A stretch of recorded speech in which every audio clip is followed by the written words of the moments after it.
ये संस्मरण राजकुमार सेठी द्वारा लिखा गया है। सुपार्श्वमती माताजी के संस्मरण से सजी स्मारिका वात्सल्य वृष्टि स्मृति ग्रंथ का प्रकाशन सन 2013 में किया गया था। आप सुन रहे हैं इस स्मारिका का ऑडियो रूपांतरण। नवीन जैन के निर्देशन में इस ऑडियो का निर्माण किया है यादगार लम्हे डॉक्यूमेंट्री मेकर ने।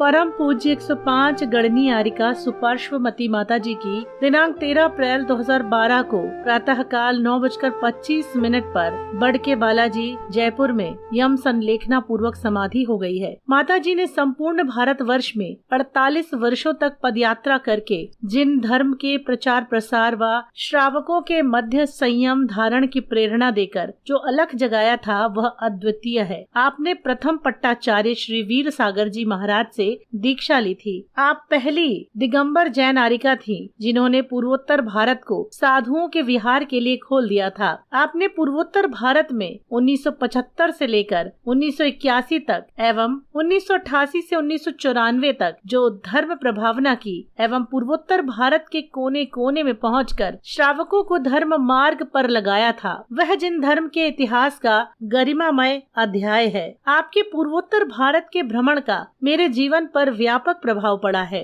1976 का चातुर्मास दीमापुर में हुआ था। उस समय मेरी आयु मात्र 28 वर्ष थी। मैंने व्यापार एवं सामाजिक कार्य की शुरुआत ही की थी। 1976 का रक्षाबंधन का दिन था। माताजी सुपार्श्वमती ने श्रावण शुक्ल चतुर्दशी का उपवास किया था। रक्षाबंधन के दिन सभी श्रावक चाहते थे कि माताजी का आहार उनके घर में हो। 15 चौके सारे दीमापुर में लगे हुए थे। संघस्थ 3 आरिका माताओं का पड़गाहन हो चुका था। मेरे निवास स्थान पर भी चौका लगा हुआ था। माताजी 2 बार घूमकर जा चुकी थी। माताजी के साथ 100 से ज्यादा लोग चल रहे थे कि माताजी का पड़गाहन कहाँ पर होगा। हमारे निवास स्थान से तीसरी बार जब आरिका सुपार्श्वमती माताजी लौट कर जाने लगी तो लोगों ने मुझे घेर लिया और कहा कि आप शूद्र जल ग्रहण का त्याग करके माताजी को पड़गाह करें, तभी माताजी का आहार होगा।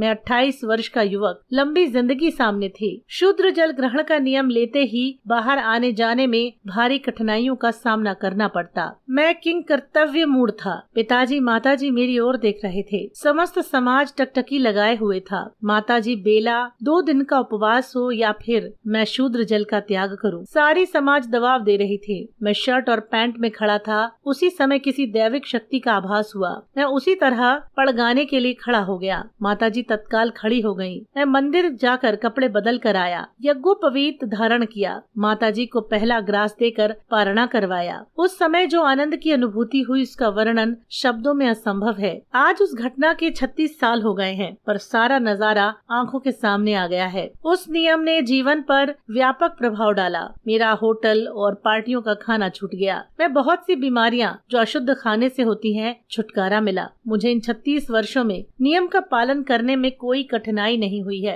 माताजी मेरे और मेरे परिवार के ऊपर आपने जिस तरह परम उपकार किया है, उसी तरह माताजी ने सैकड़ों लोगों से पूर्वोत्तर भारत में नियम दिलवाकर उनका कल्याण किया। माताजी की समाधि एक सुनहरे युग की समाप्ति हो गई है। माताजी ने जब भी आदेश दिया उसका पालन करने में मुझे हर्ष की अनुभूति हुई है। माताजी द्वारा लिखित नैतिक शिक्षाप्रद कहानियां भाग 8 महासभा के माध्यम से प्रकाशित करवाकर, पंचश्रोत का प्रकाशन करवाकर, भाव पर चलोगे का प्रकाशन करवाने की माताजी ने अनुमति देकर मुझे जो अवसर दिया है, मैं उनको चरणों में कोटि कोटि नमन करता हूँ। ऐसी उपकारी आरिका माता की कमी श्रावक गणों एवं जिन धर्म के लिए हमेशा खटकती रहेगी। जो जन्म लेता है उसको जाना ही पड़ता है। मैं यही भावना भाता हूँ कि माताजी की शीघ्र नरभव प्राप्त होकर पंचम गति। राजकुमार सेठी, कोलकाता। इस ऑडियो का निर्माण नवीन जैन के निर्देशन में किया गया है। यादगार लम्हे डॉक्यूमेंट्री मेकर की प्रस्तुति।